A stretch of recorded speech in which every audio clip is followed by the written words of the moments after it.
वेदकं सर्वं भूतं च वाव्यम् उदामृतसुशेषानो यदन्नेनातिरोहति एतावान् च महिमातो जायात् सर्वोरुगः पादौ सर्वभूतानि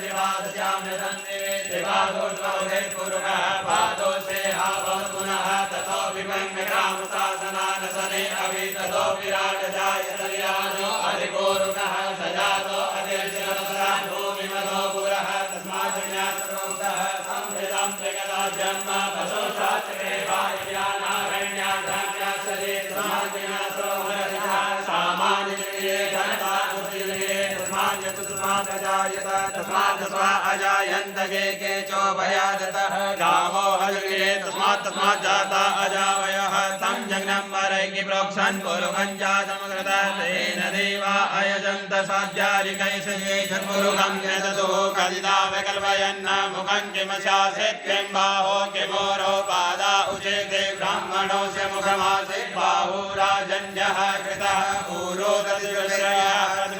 शूद्रो अजायत चन्द्रमा मनसो जात चक्षोः सूर्यो अजायत श्रोतात् वायुसप्राणसमुखात् अग्निरजायत नाभ्या आसीदन्तरिक्षगं शेषो